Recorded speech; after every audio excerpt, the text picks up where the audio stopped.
안녕하세요 여러분, 반갑습니다.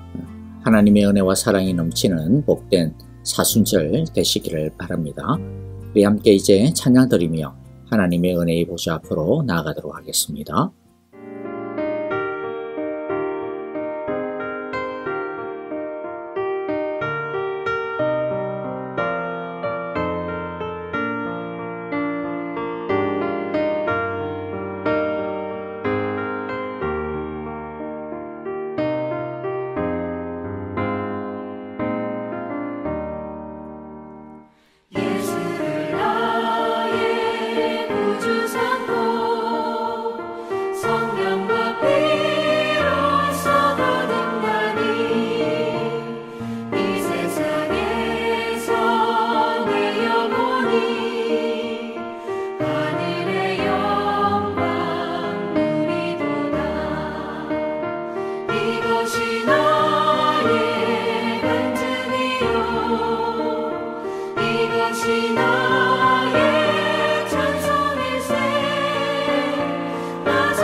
이제 우리 함께 하나님의 말씀을 읽겠습니다.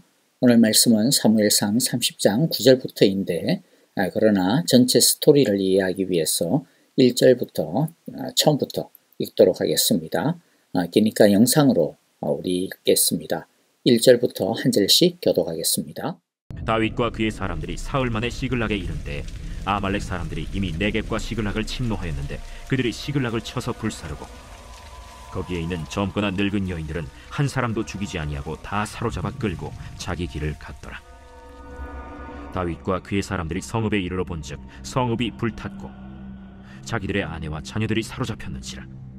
다윗과 그와 함께한 백성이 울 기력이 없도록 소리를 높여 울었더라. 다윗의 두 아내 이스라엘 여인 아히노암과 갈멜 사람 나발의 아내였던 아비가일도 사로잡혔더라. 백성들이 자녀들 때문에 마음이 슬퍼서 다윗을 돌로 치자 하니 다윗이 크게 다급하였으나 그의 하나님 여호와를 힘입고 용기를 얻었더라. 다윗이 아히멜렉의 아들 제사장 아비아달에게 이르되 원하건대 에봇을 내게로 가져오라. 아비아달이 에봇을 다윗에게로 가져가매 다윗이 여호와께 묻자와 이르되 내가 이 군대를 추격하면 따라잡겠나이까? 그를 쫓아가라. 내가 반드시 따라잡고 도로 찾으리라. 이에 다윗과 또 그와 함께한 600명이 가서 브솔 시내에 이르러 뒤떨어진 자를 거기 머물게 했으되 곧 피곤하여 브솔 시내를 건너지 못하는 200명을 머물게 했고 다윗은 400명을 거느리고 쫓아가니라. 무리가 들에서 애굽 사람 하나를 만나 그를 다윗에게로 데려다가 떡을 주어 먹게 하며 물을 마시게 하고 그에게 무화과 뭉치에서 뗀 덩이 하나와 건포도 2송이를 주었으니 그가 밤낮 사흘 동안 떡도 먹지 못하였고 물도 마시지 못하였음이니라. 그가 먹고 정신을 차리매 다윗이 그에게 이르되 너는 누구에게 속하였으며 어디에서 왔느냐? 나는 애굽 소년이여 아말렉 사람의 종이더니 사흘 전에 병이 들매 주인이 나를 버렸나이다. 우리가 그렛 사람의 남방과 유다에 속한 지방과 갈렙 남방을 침노하고 시굴락을 불살랐나이다. 내가 나를 그 군대로 인도하겠느냐? 당신이 나를 죽이지도 아니하고 내 주인의 수중에 넘기지도 아니하겠다고 하나님의 이름으로 내게 맹세하소서. 그리하면 내가 당신을 그 군대로 인도하리이다. 그가 다윗을 인도하여 내려가니 그들이 온 땅에 편만하여 블레셋 사람들의 땅과 유다 땅에서 크게 약탈하였으므로 말미암아 먹고 마시며 춤추는지라. 다윗이 새벽부터 이튿날 저물 때까지 그들을 치매 낙타를 타고 도망한 소년 400명 외에는 피한 사람이 없었더라. 다윗이 아말렉 사람들이 빼앗아갔던 모든 것을 도로 찾고 그의 두 아내를 구원하였고 그들이 약탈하였던 것 곧 무리의 자녀들이나 빼앗겼던 것은 크고 작은 것을 막론하고 아무것도 잃은 것이 없이 모두 다윗이 도로 찾아왔고 다윗이 또 양떼와 소떼를 다 되찾았더니 무리가 그 가축들을 앞에 몰고 가며 이르되 이는 다윗의 전리품이라. 다윗이 전에 피곤하여 능히 자기를 따르지 못하므로 브솔 시내에 머물게 한 200명에게 오매 그들이 다윗과 그와 함께한 백성을 영접하러 나오는지라. 다윗이 그 백성에게 이르러 문안하매 다윗과 함께 갔던 자들 가운데 악한 자와 불량배들이 다 이르되 그들이 우리와 함께 가지 아니하였은즉 우리가 도로 찾은 물건은 무엇이든지 그들에게 주지 말고 각자의 처자만 데리고 떠나가게 하라. 나의 형제들아, 여호와께서 우리를 보호하시고 우리를 치러 온 그 군대를 우리 손에 넘기셨은즉 그가 우리에게 주신 것을 너희가 이같이 못하리라. 이 일엔 누가 너희에게 듣겠느냐? 전장에 내려갔던 자의 분깃이나 소유물 곁에 머물렀던 자의 분깃이 동일할지니 같이 분배할 것이니라. 그날부터 다윗이 이것으로 이스라엘의 율례와 규례를 삼았더니 오늘까지 이르니라. 다윗이 시글락에 이르러 전리품을 그의 친구 유다 장로들에게 보내어 이르되 보라, 여호와의 원수에게서 탈취한 것을 너희에게 선사하노라 하고 베델에 있는 자와 남방 라못에 있는 자와 얏딜에 있는 자와 아로엘에 있는 자와 신못에 있는 자와 에스드모아에 있는 자와 나갈에 있는 자와 여라무엘 사람의 성읍들에 있는 자와 겐 사람의 성읍들에 있는 자와 홀마에 있는 자와 고라산에 있는 자와 아닥에 있는 자와 헤브론에 있는 자에게와 다윗과 그의 사람들이 왕래하던 모든 곳에 보내었더라. 자, 여러분들 읽으시면서 어제 내용이 무엇인지 확인이 되셨죠? 다윗과 그 일행들이 그들의 거처인 시글락을 비운 사이에 아말렉이 쳐들어와서 모든 재산과 사람들, 아내와 아이들을 모두 잡아가 버렸습니다. 이런 절망적인 상황 속에서 다윗도 처음에는 좌절하여 울부짖었지만 이내 정신을 차리고 하나님을 더욱 굳게 붙잡게 됩니다. 그리고 하나님께 추격을 해도 되는지, 추격을 하면 되찾을 수 있는지에 대해서 묻습니다. 그러자 하나님은 반드시 다시 되찾을 수 있을 것이라는 응답을 주십니다. 그래서 이들은 하나님의 약속을 믿고 이 약탈자들을 추격하기 시작합니다. 하나님께서 되찾을 수 있다고는 말씀하셨지만 어디로 추격을 하면 되찾을 수 있다 이런 말씀을 해주시지는 않았습니다. 이들은 그저 하나님의 그 약속의 말씀 하나만을 붙들고 일단 일어나 추격을 시작합니다. 아브라함이 처음에 본토 아비의 집을 떠나 약속의 땅으로 가라고 하는 하나님의 말씀에 순종하여 떠날 때에 그런데 어디로 가야 할지를 몰랐죠. 전혀 방향을 알지 못했습니다. 하지만 일단은 하나님의 말씀에 순종하여 떠났습니다. 그것처럼 믿음의 삶이란 모든 문제에 있어서 하나님의 정답을 다 알지는 못해요. 그러나 하나님을 신뢰하고 하나님의 약속의 말씀을 붙들고 그렇기 때문에 일단은 믿음으로 일어서는 것, 바로 이것이 중요하다라고 하는 것을 우리가 기억할 필요가 있습니다. 믿음으로 순종하여 떠나는 것이 중요합니다. 물론 그럼에도 불구하고 우리 안에도 불안이 있습니다. 어디로 가야 할지도 모르고 무조건 말씀에 순종하는 게 맞나 싶기도 하고요. 정답도 다 모르는데 무조건 가는 게 옳은가라는 생각도 들기도 하죠. 그러나 정답은 어디에 있습니까? 한 걸음 한 걸음 하나님과 동행하는 것에 정답이 있습니다. 하나님은 정답을 처음부터 한꺼번에 쫙 늘어놓지 않습니다. 한 걸음 한 걸음, 한 발자국 한 발자국 하나님을 신뢰하고 의지하며 하나님께 미주알 고주알 물으면서 하나님의 손을 붙잡고 믿음으로 순종하는 그 한 걸음 속에 하나님은 정답을 때에 맞게끔 내려주십니다. 그래서 하나님과 함께 가는 즐거움을, 활력을 우리로 하여금 경험하게 해주시는 것이죠. 그럴 때 우리는 정말로 살아있는 믿음을, 하나님과의 교제의 기쁨을 계속 채우게 되고 우리의 믿음은 더욱더 견고해지며 더 커지게 되는 그러한 축복을 얻게 되는 것입니다. 그러므로 오늘 우리도 주시는 하나님의 말씀을 의지하여 좌절과 낙심과 불안과 염려의 자리가 있다면 그 자리에서 믿음으로 일어서는 우리 모두가 되시기를 바랍니다. 하나님과 한 걸음 한 걸음 동행하시기를 바랍니다. 그리하여 살아계신 하나님의 사랑과 능력과 평안과 정답을 경험할 수 있게 되시기를 간절히 기도하고 축복합니다. 자, 그런데 미리 말씀드리지만 믿음으로 걸어간다고 해가지고 모든 것들이 술술 풀리지는 않습니다. 여러 가지 난관들이 닥칠 수 있을 겁니다. 그것을 믿음으로 이겨내야 합니다. 오늘 본문의 말씀에도 보면 길을 떠난 지 얼마 되지 않아 문제들이 발생하는 것을 보게 되죠. 자, 그 중에 첫 번째 문제가 9절부터 10절에 나옵니다. 600명 중에 200명이 그동안에 연속된 강행군에 지쳐가지고 낙오하게 된 것입니다.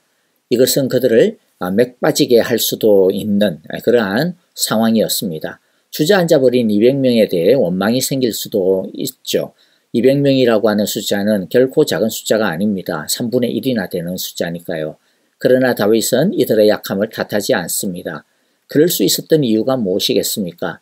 가족을 찾는 것은 하나님께서 하시는 일임을 믿었기 때문입니다. 사람의 힘보다 하나님의 힘이 훨씬 크심을 믿었기 때문입니다.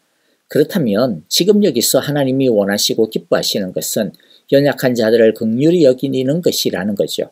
다윗은 조급해하지 않았습니다. 억지로 밀어붙이지도 않았습니다. 이것이 믿음의 난관을 풀어나가는 믿음의 방식입니다. 믿음으로 시작을 했으면 계속 믿음으로 풀어나가야 됩니다. 그런데 우리들은 믿음으로 시작했다가 중간에 사람을 바라보는 경우가 얼마나 많은지 모릅니다. 믿음으로 시작했다가 사람 때문에 실망하고 사람 때문에 상처받죠. 그것은 믿음으로 해결하는 것이 아니고 사람을 의지하고 있는 것입니다. 믿음으로 시작했으면 어떤 문제를 만나든지 끝까지 믿음으로 풀어나가고 해결할 수 있기를 간절히 바랍니다. 이렇게 믿음으로 풀어나가니까 하나님은 어떻게 하십니까? 기가 막힌 방식으로 이들의 부족한 부분을 메꿔 주십니다.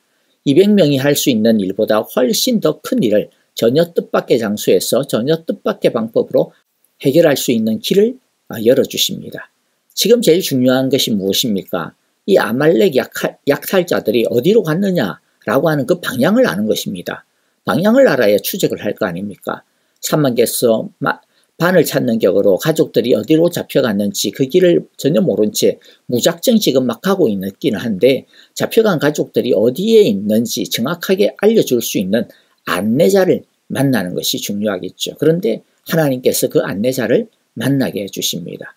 그런데 그 안내자를 만나게 되는 게 그냥 제가 안내자입니다 이렇게 하는 것이 아니고요. 굉장히 우연을 가장하여 만나게 됩니다. 그런데 그것도 얼마든지 지나칠 수 있는 상황 속에서 만나게 되었습니다. 이들이 어떤 선택을 하느냐에 따라서 이것이 하나님께서 보내주신 길인지 전혀 모르고 그것을 놓쳐버릴 수도 있었고요. 아니면 그것을 만날 수도 있었던 것이죠. 지나쳤다면 못 만났을 텐데 지나치지 않고 긍휼을 베풀 때 만날 수 있게 되었습니다. 지나치지 아니하고 믿음을 발휘했을 때, 믿음으로 그 사람을 대했을 때 하나님께서 마련해 주신 그 길을 만나게 된 것이죠. 바쁜 발걸음을 멈추게 하는 일을 그래서 또 당하게 되는 것을 봅니다. 이게 두 번째 난관이었습니다. 길에 쓰러져 거의 죽어가고 있는 한 이집트 사람을 발견했습니다. 지금 한시가 바쁜데 못 본 척하고 지나갈 수도 있겠죠. 대충 먹을 것과 마실 것 조금 떼어주고 갈 길을 가더라도 대단히 누가 뭐라겠습니까? 그러나 다윗은 전체의 발걸음을 멈추고 이 사람이 정신을 차릴 때까지 보살펴 줍니다. 아무것도 아닌데도 그렇죠. 이집트 사람인데 보살펴 줍니다. 긍휼을 베풀어 준 거죠. 그런데 그때 이 믿음의 긍휼 가운데 기적이 일어납니다. 하나의 기적은 죽어가던 그가 기적적으로 살아났고요. 그리고 두 번째는 그가 다윗이 알고 싶었던 모든 비밀, 가장 중요한 그 비밀, 아말렉 이 약탈자들이 어디로 왔는지 그 방향을 정확하게 아는 마스터 열쇠였던 것이죠. 기가 막힌 우연의 기적이었습니다. 그러나 믿음으로 얻어낸 기적이었습니다. 하나님이 준비하신 기적은 천사의 옷을 입고 있지 않습니다. 우리는 하나님이 길을 열어주실 때 처음부터 우리에게 대로를 허락하신다라고 생각해서는 안 됩니다. 하나님께서 우리에게 길을 마련해 주실 때 때로는 그 길이 대수롭지 않아 보일 수도 있습니다. 바늘구멍처럼 작아 보일 수도 있습니다. 그런데 그 바늘구멍을 통해 하나님의 은혜가 점점 선명하게 맺어지는 것입니다. 다윗은 하나님의 방식으로 쓰러진 이 이집트 사람을 긍휼로 도왔습니다. 믿음으로 대처했더니 거기에 숨겨진 하나님의 보물 지도가 있는 것을 보게 된 것입니다. 믿음으로 대하면 손해보는 것 아닌가라고 하는 두려움이 우리들에게는 있죠. 왜냐하면 세상 방식으로 계산을 해보면 믿음으로 산다라고 하는 것은 손해가 되기 때문입니다. 그러나 설령 세상의 셈법으로는 일시적으로 손해를 볼 수 있을지 몰라도 결국에는 믿음의 방식으로 해결하는 사람에게 하나님께서 협력하여 선을 이루어 주신다라고 하는 것을 우리가 꼭 알아야 됩니다. 하나님이 그 손해를 다 메꿔 주십니다. 믿음으로 대처하는 사람을 하나님이 인정해 주시기 때문입니다. 자, 이제 이집트 사람이 가르쳐 준 대로 가니까 다윗은 아말렉 사람을 드디어 붙잡았습니다. 따라잡았습니다. 다윗이 아말렉 사람들에게 이르렀을 때 아말렉 사람들은 모두 성공적인 강도짓을 자축하면서 먹고 마시고 춤추고 있었습니다. 다윗은 이들이 가장 피곤한 시간대인 새벽까지 기다렸다가 공격을 했습니다. 그리고 그 기습은 성공을 거두었습니다. 낙타를 타고 도망한 400명 외에는 모두 몰살시키고 모든 가족을 안전하게 무사히 구할 수 있었습니다. 하나님은 다윗과 그 부하들의 모든 가족이 비록 아말렉 사람들에게 붙들려갔다 하더라도 머리털 하나 상하지 않도록 지켜주셨습니다. 다윗이 무사히 찾을 수 있도록 해주셨습니다. 우리가 사는 이 세상은 악한 사탄과의 영적인 전쟁터입니다. 우리에게도 이와 같은 이 아말렉 사람들의 약탈과 같은 악한 일들이 일어날 수 있습니다. 그러나 어려울 때일수록 믿음을 포기하지 않고 정신을 차리면 반드시 위기를 이길 수 있는 길을 하나님으로부터 받을 수가 있습니다. 우리에게는 기도보다 더 강력한 무기는 없습니다. 어려울 때 기도하기만 하면 하나님은 우리를 도와주셔서 이기게 해주십니다. 다윗이 무사히 가족들을 찾아서 돌아왔을 때에 너무 피곤해서 브솔 시내를 건너지 못했던 그러한 남겨져 있던 사람들이 다윗을 영접하러 마중 나왔습니다. 이때 하나님의 승리에 찬물을 끼얹고 겨우 회복한 공동체적인 동지애를 깨트리는 악하고 야비한 사람들의 목소리가 터져 나왔습니다. 그들의 말은 얼핏 보기에는 합리적이고 타당해 보였습니다. 하지만 하나님은 그들의 마음속에 있는 것이 악함이라고 분명히 지적하십니다. 다윗이 맞닥뜨린 세 번째 난관입니다. 다윗은 이 난관 앞에서도 믿음의 결정을 내립니다. 다윗은 가족들을 찾은 것이 결코 자신들의 힘으로 된 것이 아니라고 하는 것을 깨달아야 한다라고 강조하고 있습니다. 우리가 이미 살펴보지 않았습니까? 결코 그들의 힘으로 가족을 찾고 많은 이익을 거둔 것이 아니었습니다. 이것은 하나님이 해주신 일이었습니다. 다윗은 브솔 시내에 남아있었던 사람들도 이 싸움에 함께한 것임을 올바르게 지적하고 있습니다. 남은 사람들이 다윗 일행의 물건들을 지키는 일을 해줌으로써 나머지 사람들이 더 가볍게, 더 자유롭게, 그래서 더 빠르게 추격할 수 있었던 것이죠. 그래서 추격한 사람들이나 남아서 물건을 지킨 사람들이나 다 똑같은 싸움을 한 것이라고 다윗은 말하고 있습니다. 다윗은 믿음으로 이 문제를 해석하고 말씀으로 이 문제를 해결해 나갑니다. 하나님의 일이나 교회 일이나 직장이나 가정이나 모든 곳에서 우리가 맡은 역할이 다 다를 수가 있습니다.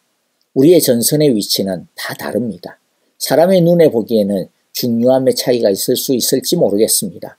하지만 중요한 것은 이 모든 것들이 있어야만 제대로 굴러갈 수 있다라고 하는 것이죠. 믿음의 원리가 무엇입니까? 맡은 역할은 다를지 몰라도 모두가 함께 세워나간다라고 하는 것입니다. 모두가 더 소중하다라고 하는 것이죠. 우리는 한 공동체라고 하는 사실입니다. 우리는 서로 섬김과 사랑으로 세워나가는 공동체라고 하는 것이죠. 함께 하나님의 축복을 기뻐하고 함께 성장하고 축복받는 것이 믿음의 원리입니다. 다윗은 믿음으로 시작한 일을 믿음으로 끝까지 잘 마무리하였습니다. 우리 모두도 믿음으로 마무리를 잘 하는 사람들이 다 되시기를 바라고 기도합니다. 말씀을 정리합시다. 앞이 캄캄하고 다급할수록 호흡을 가다듬고 하나님을 붙들고 의지하여야 합니다. 하나님을 바라보기 시작할 때 우리를 가리고 있었던 비늘이 벗겨지기 시작할 것입니다. 하나님을 아닌 것을 의지하면 그것 때문에 실망하고 낙심하게 됩니다. 우리가 신뢰할 것은 하나님의 신실하신 사랑이어야 합니다. 하나님의 응답과 은혜는 종종 허름한 이 이집트 소년의 모습과 같이 낯선 모습으로 찾아오기도 합니다. 조급하지 않고 바빠도 하나님이 원하시고 기뻐하시는 믿음의 삶을 사는 것에 초점을 맞추다 보면 바늘구멍과 같은 작은 것을 통하여 하나님의 은혜가 쏟아져 들어올 것입니다. 이를 이루시는 것은 하나님에게 달려있음을 기억합시다. 다윗이 자신의 승리의 전리품을 약한 자들과 주변 유다의 많은 마을들과 함께 나눈 것처럼 우리도 우리가 받은 축복을 하나님의 선한 청지기로서 잘 나누고 섬기도록 부름받았음을 항상 기억하며 살아가는 믿음의 사람들이 다 되시기를 간절히 기도하고 축복합니다. 아멘. 자, 오늘 우리에게 주신 귀한 말씀들 기억하시고 마음에 새기면서 회개할 것 회개하고요. 붙들 것 붙들며 감사할 것 감사하며 우리 함께 하나님 앞에 찬송 드리며 기도하도록 하겠습니다. 우리 교회를 위하여 형제 자매들을 위하여 기도합니다. 주님 우리 사랑의 교회 오늘 이 다윗의 공동체처럼 모두가 한 마음 한 뜻이 되게 하소서라고 우리 그렇게 기도하기를 바랍니다. 아프신 성도님들 위하여 기도해 주시기를 바랍니다. 특별히 지수영 집사님 암치료 깨끗하게 받을 수 있도록 주께서 고쳐주시옵소서. 우리 그렇게 간절하게 좀 같이 기도했으면 좋겠습니다. 세상을 위하여 기도합니다. 우크라이나의 평화를 위하여 기도해 주시고요. 그리고 터키와 또 시리아에 일어난 대지진으로 인하여 고통당하는 그 땅의 백성들을 주께서 긍휼히 여겨주시고 또 이 일을 통하여서 오히려 복음이 거기에 그 땅에 들어갈 수 있는 기회의 문이 되게 하여 주소서라고 기도해 주시고요. 원활한 구호 활동들이 이루어질 수 있도록 기도해 주시기를 바랍니다. 우리 목장의 선교사님들 위하여 함께 기도하기를 바랍니다. 함께 우리 사순절의 귀한 은혜를 우리 찬송하며 같이 기도하겠습니다.